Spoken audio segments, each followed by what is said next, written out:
Minta mangga kagak dikasih. Cakep. Malah dikasih buah pepaya. Cakep. Kamu tahu gak sih Apaan tuh? tentang komunitas diaspora Armenia di Indonesia? Saya Arham. Dan saya Jonathan, dan inilah putra-putri Ecim Yazin menelisik warisan komunitas diaspora Armenia di Indonesia. Mau tahu lebih lanjut? Makanya tetap bersama kami saat kami menelusuri jejak langkah komunitas diaspora Armenia di Indonesia.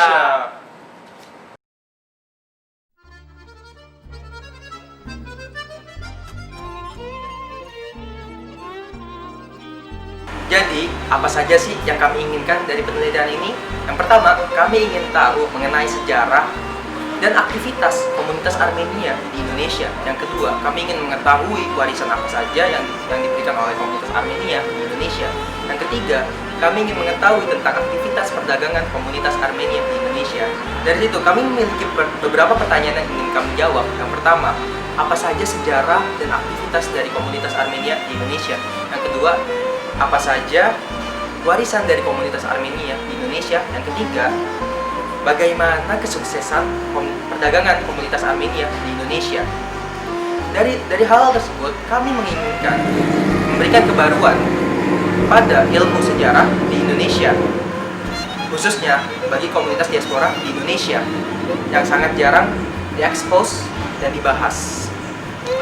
Warisan budaya didefinisikan oleh Ikomo sebagai sebuah ungkapan cara hidup sebuah komunitas yang diturunkan dari generasi ke generasi, bisa berupa nilai, adat, tempat, objek, budaya, dan lain sebagainya. Selain itu, diaspora didefinisikan sebagai sebuah populasi manusia yang tempat tinggalnya terpisah atau berbeda dengan negeri asalnya atau tempat asalnya. William Safran memberikan 4 syarat agar suatu komunitas dapat dikatakan sebagai komunitas diaspora. Yang pertama, komunitas tersebut memiliki ingatan kolektif atau memori kolektif terhadap negeri asalnya. Yang kedua, komunitas tersebut memiliki rasa ingin kembali suatu saat nanti ke negeri asalnya. Yang ketiga, komunitas tersebut memiliki rasa ingin mengembangkan dan memajukan negeri asalnya. Dan yang keempat, masing-masing individu dari komunitas tersebut memiliki rasa keterikatan terhadap negeri asalnya, dan keterikatan masing-masing individu tersebut membentuk suatu identitas komunitas bagi diaspora tersebut. Penelitian ini adalah sebuah penelitian kualitatif dalam bentuk penelitian historis. Penelitian historis atau historical research adalah sebuah bentuk penelitian untuk menggambarkan kejadian masa lalu atau peristiwa masa lalu dan mempergunakannya, menganalisisnya sebagai sebuah pembelajaran bagi masyarakat sekarang. Dalam hal ini, pengalaman masyarakat diaspora Armenia di Indonesia. Dalam penelitian ini, kami menggunakan metode studi dokumen atau studi literatur. Kami membaca berbagai jurnal, buku, arsip, dan catatan sejarah yang ditulis tentang komunitas diaspora Armenia di Indonesia, atau bahkan ditulis oleh komunitas diaspora Armenia di Indonesia itu sendiri.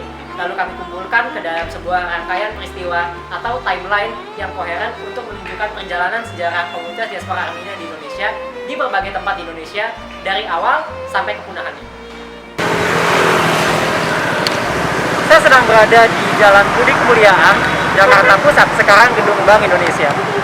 Di tempat ini, pada tahun 1831 didirikan sebuah gereja Armenia oleh imigran-imigran Armenia yang pertama datang ke Batavia yang dinamakan Gereja Sub-Repsima. Namun, sayangnya pada tahun 1841 gereja tersebut terbakar habis. Dan sebagai penggantinya, pada Desember 1854 didirikanlah sebuah gereja pengganti bernama Gereja Sub-Koptas atau Santo Yohanes. Gereja ini menjadi tempat perhimpunan, perkumpulan, dan pusat kegiatan keagamaan, sosial, pendidikan, serta kebudayaan komunitas diaspora Armenia di Batavia. Oh, jadi gitu Jo, sejarah diaspora Armenia di Jakarta. Iya, benar. Selain di Jakarta ada lagi nggak sih, penasaran? Ada sih. Di mana tuh?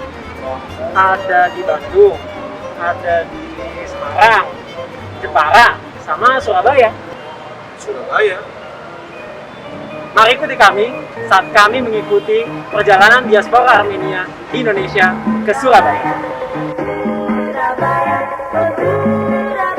Hai, saya sedang berada di stasiun Senen Jakarta Pusat, dan ini adalah awal perjalanan kita mencari warisan budaya Armenia di Jawa.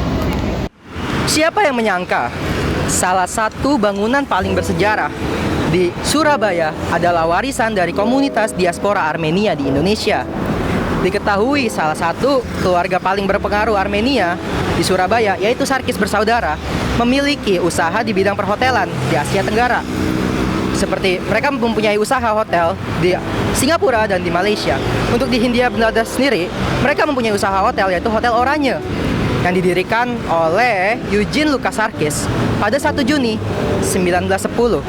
Yang di kemudian hari terjadi insiden perobekan warna biru di bendera Belanda pada tanggal 19 September 1945 yang memicu pertempuran Surabaya. Sarkis sendiri sekarang diabadikan namanya menjadi nama restoran di hotel ini.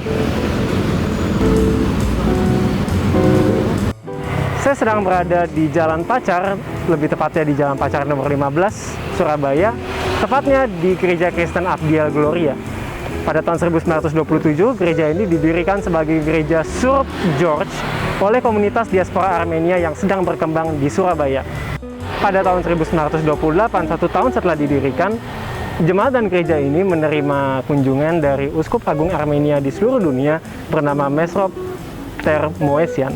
Kunjungan ini menandakan bahwa gereja ini merupakan gereja yang cukup terpandang bukan hanya di Hindia Belanda, namun juga di mata komunitas Armenia global pada masa itu. Jadi Jo, dari perjalanan kita kemarin, apa aja sih yang kita udah dapetin? Jadi, komunitas diaspora Armenia di Indonesia itu merupakan komunitas sangat maju dan berkembang. Mereka berkali-kali menghasilkan orang-orang kaya, konglomerat, pebisnis, dan orang-orang sangat berperan dalam perkembangan budaya di Indonesia. Namun, kemajuan itu dihalangi oleh jumlah mereka yang sangat kecil dan oleh kondisi mereka yang rawan terhadap perubahan ekonomi dan politik yang terjadi di sekitar mereka. Pak Yaham, kalau bangunan bersejarah Armenia gimana? Saat ini, bangunan bersejarah Armenia di Indonesia hanya tersisa 3. Yang pertama, yaitu Gereja Armenia di Surabaya. Yang kedua, ada Pusat Kebudayaan Armenia di Surabaya. Dan yang ketiga, ada Hotel Oranye di Surabaya. Jadi, sampai sekian perjalanan kita untuk meneliti komunitas diaspora Armenia di Indonesia. Jangan lupa, Meneliti itu seru.